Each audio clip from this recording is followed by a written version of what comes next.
طوبى لجيل توخى الوحي عنوانا وشاد من نوره في القلب إيمانا وغذ في السير يبغي العلم ملتمسا أصوله فحباه الله رضوانا.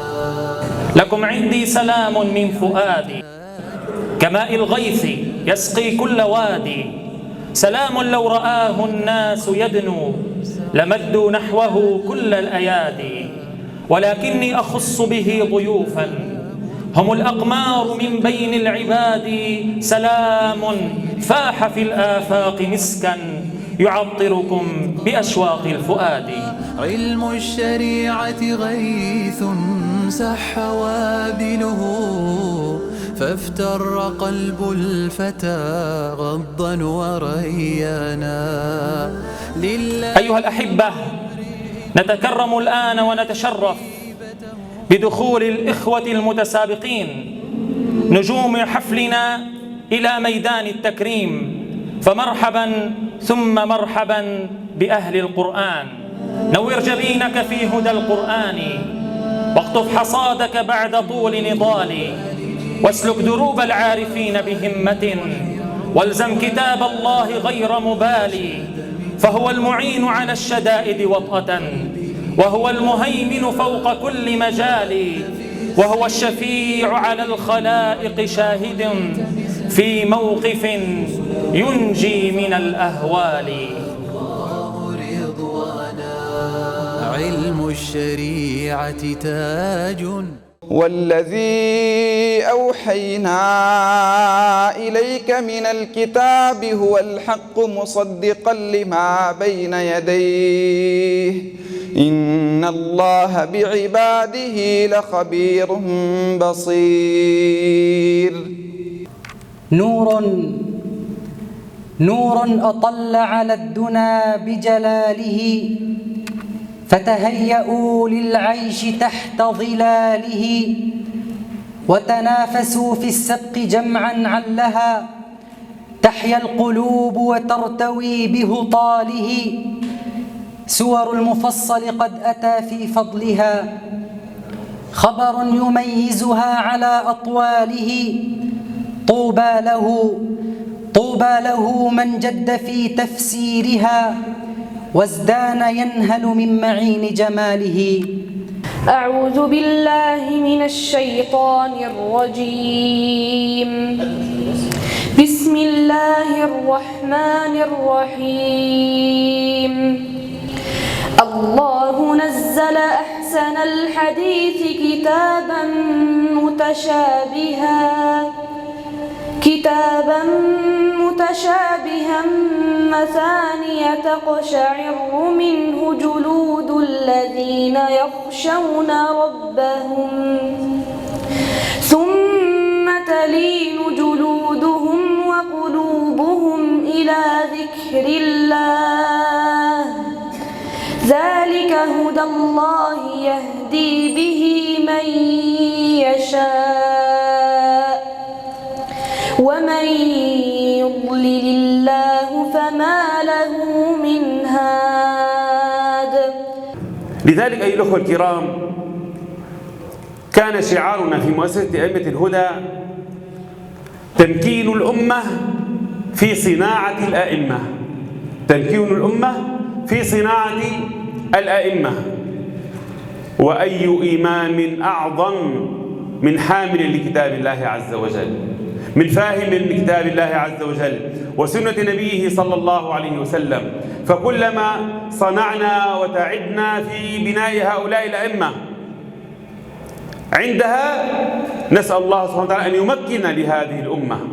وكما قال عبد الله بن مسعود قال: قارئ القرآن وحافظ القرآن وحامل القرآن يجب أن يعرف بليله إذا الناس نائمون، وبنهاره إذا الناس مفطرون، وبصمته إذا الناس يخوضون، وبورعه إذا الناس يخلطون.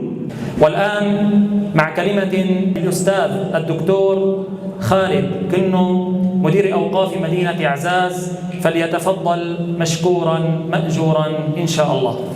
والشكر موصول للسادة الحضور ولجمعية أئمة الهدى. هذا زرعك، هذا حصادك. غدا توفى النفوس ما كسبت ويحصد الزارعون ما زرعوا. إن أحسنوا أحسنوا لأنفسهم وإن أساءوا لبئس ما فعلوا.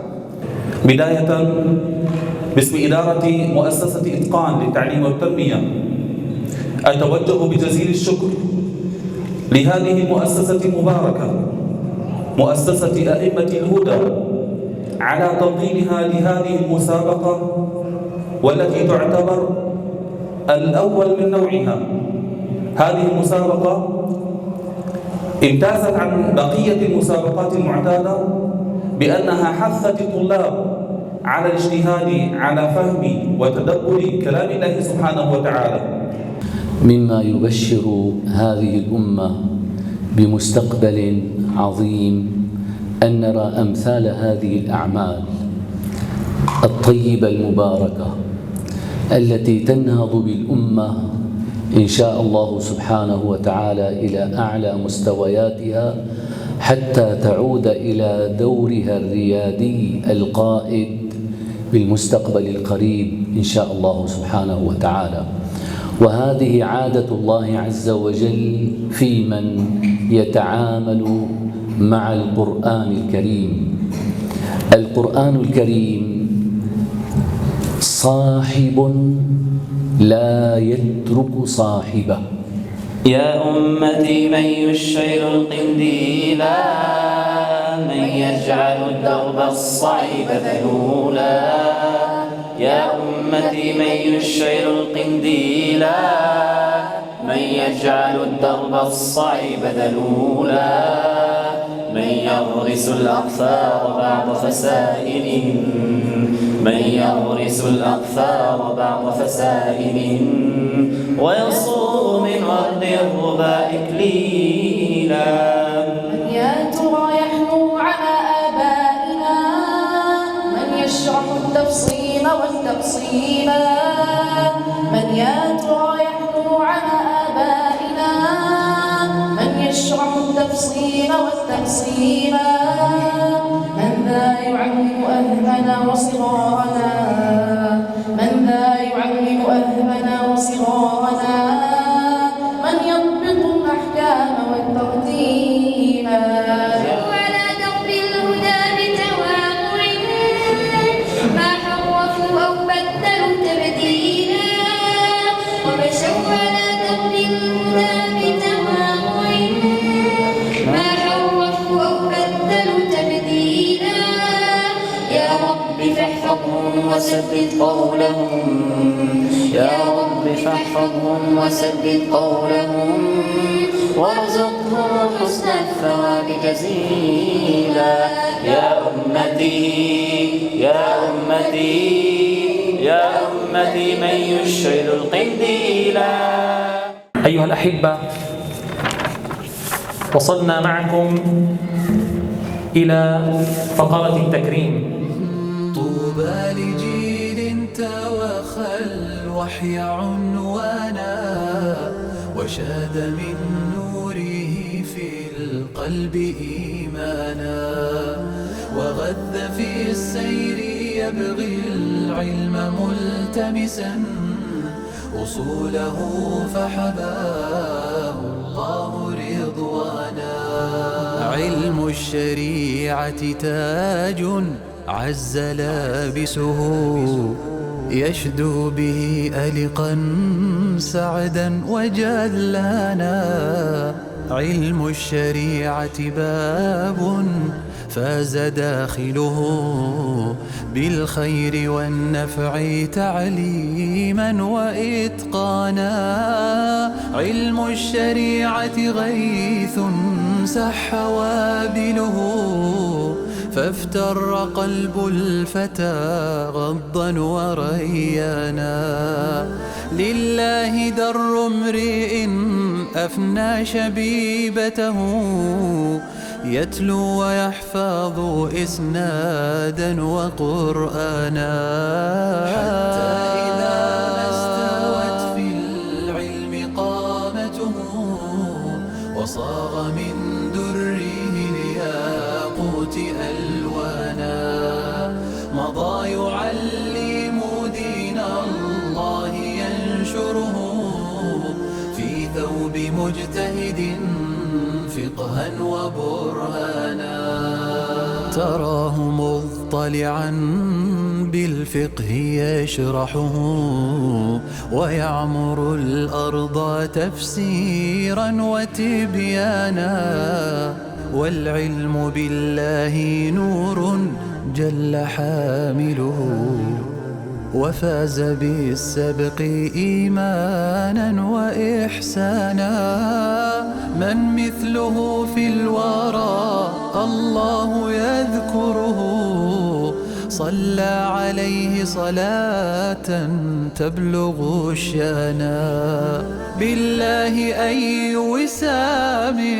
يبتغى شرفا كعز أن يذكر الرحمن إنسانا حتى الملائك صلت والسماء ذكرات والناس أثنت زرافات ووحدانا والأرض حتى المحيط اللجب يذكره واسأل بلجته الزرقاء حيتانا وهل بدنيا الورى علم ومعرفة كالعلم بالله رب العرش مولانا